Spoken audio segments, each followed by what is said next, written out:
Hello, my name is Jimmy King with Your News Detroit, and it's NFL playoffs time. Doesn't it seem like such a really short time ago that Roger Goodell was walking up to the podium in the 2008 NFL Draft, announcing Matt Stafford as the future quarterback for the Detroit Lions? It seems like last week that this was all happening. This season's been a blur.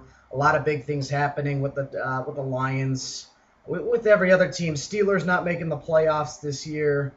It's just been Giants not making the playoffs this year. Just a lot of surprises that the two previous Super Bowl winners aren't in the picture this year. So anything can happen. There's going to be a new winner crowned.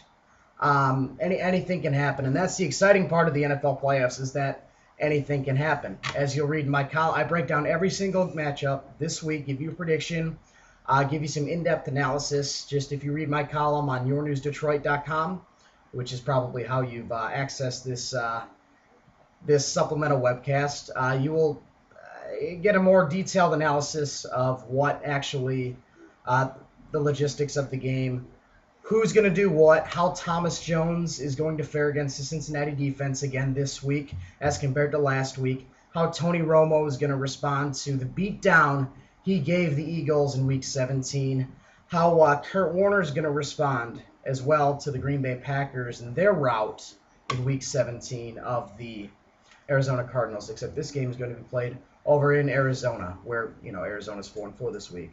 The one game that's not a rematch of Week 17 is the Patriots and the Ravens, and Wes Welker is obviously out of this game.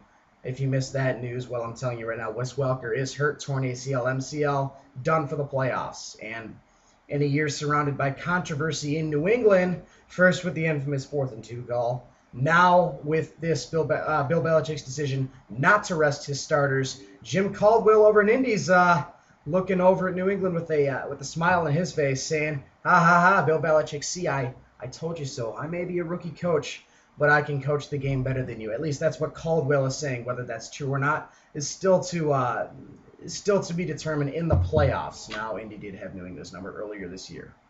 Now, again, I break down every single game, give you my predictions, give you some analysis, things to look for in the wild card round of the playoffs. A couple other points I want to talk to you about some local happenings. The Pistons are on an 11-game losing streak.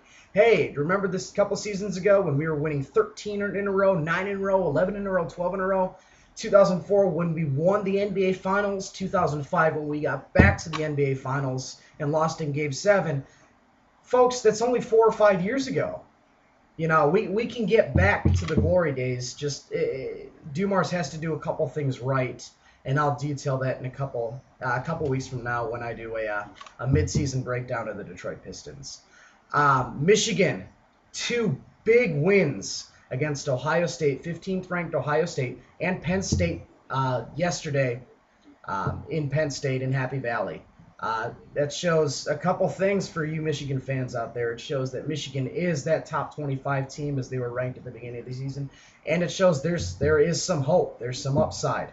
Besides a lack of a clear post game and a very pretty physical defensive game, Michigan can still go out and win games when down. They were trailing by 16 points at one point against Penn State and came back to win the game by about 10, 8 to 10, something along those lines. So there is hope for Michigan in Ann Arbor as well for the Wolverines. Now, whether or not they'll be back to 15th rank, which they were preseason, again, that's to be seen. I'd like to see it happen, but a lot of things have to fall into place, including rejuvenation at the 5 spot or the 4 spot, power forward or center. Michigan needs to get more of a physical presence in there in the low key because we're getting schooled every game by the opposition's. They're big men. So we'll see how that plays out. Right now, John Beeline's doing a very good job. Bill Martin is out as Michigan's athletic director. A good friend of mine, Leslie Brandon's uncle, Dave Brandon, the CEO of Domino's, is in. So how that works itself out with the whole Rich Rod scenario, again, I'd love to see what happens. I'd like to give a special shout out to my friend Tony Massesso at Michigan State for giving me some help on my picks this week, and Bill Young at William & Mary college in Pennsylvania. Thank you guys very much for your help. You were very helpful in my decisions this week. From my lovely residence halls at Eastern Michigan University, I hope you had a safe Christmas and look forward to talking to you in the future. This is Jimmy King with your news.